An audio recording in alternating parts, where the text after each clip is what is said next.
And it's just about 10 minutes to 11 on ABC Ballarat and ABC Southwest Victoria.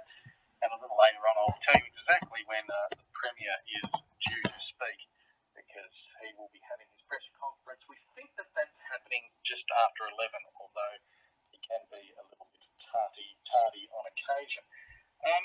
Now, if you are on Facebook, I know not everyone who listens to this is on Facebook, but if you are, you've probably seen some memes, people drinking more wine, for example, during COVID.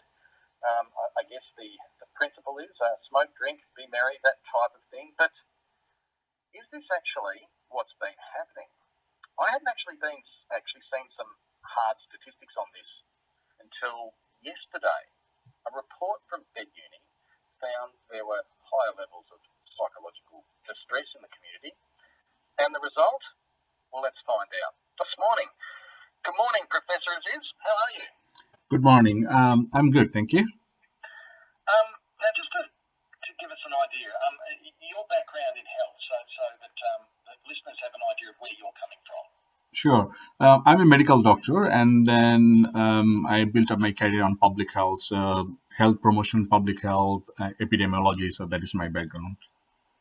Right. And this study, explain what you did. So what happens in this COVID situation, this pandemic, lockdown, all of these restrictions are creating lots of stress. So we wanted to examine what's happening among Australian population during this COVID pandemic. And we wanted to examine their psychological distress, their fear of COVID-19, and how they are coping with this. So we conducted this study in June this year, and most of our participants were from Victoria. About 88% of our population among 587 respondents were from Victoria. And what we found that 1/3 of our study population, they reported medium to high level of stress during this pandemic period.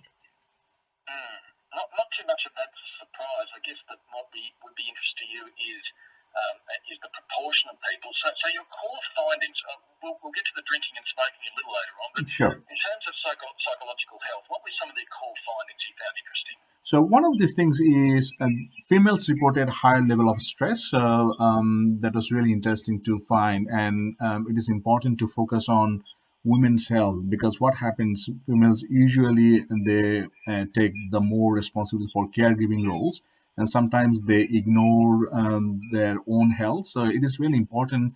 Our findings indicate that it is important to focus on women's health. And they may be more exposed to social media that may have created lots of stress. So that's also possible. We also found that migrant population, they had high levels of fear compared to non-migrant population. So it is really important to involve the multicultural population. We know that there has been lots of strategies like translation of health promotion messages, but I guess still there are lots of stress and fear. Probably there could be some employment issues that were involved. And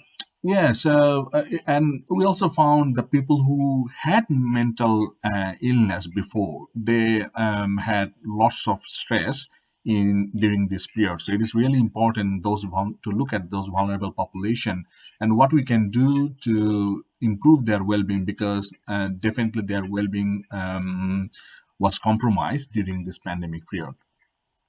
Professor Aziz, there have been jokes, of course, on the internet and Facebook about extra drinking over this COVID lockdown period. But there's a serious side to this. What did you find out about drinking? In terms of smoking and drinking, what we found that people who reported that they have increased their smoking as well as drinking over the last 4 weeks period, when we conducted that study, they had higher level of psychological distress. And we have seen in the media regarding the news of drinking, but in our study we have found people have also increased their smoking habit. And this is a bit new finding in that sense, because during the distress period, probably they have used this risky behavior as a mechanism of coping. And we have also seen in the previous research that when there was community-wide disaster, so people usually increase their risky behavior like smoking and drinking. So I'll say it is more on the coping strategies. But this group of people who are putting their health at risk, who smoke and drink alcohol and in excessive amount, definitely they are deteriorating their health more, not only on the mental health but also their physical health during this COVID pandemic. I guess that some people might say, well, if it's bad for you, you should smoke and drink less. But of course, it's not that simple because we're dealing with a whole bunch of complicated issues at the moment. So now that you've got this information, Professor Aziz, what are you suggesting? What do you want to do with it?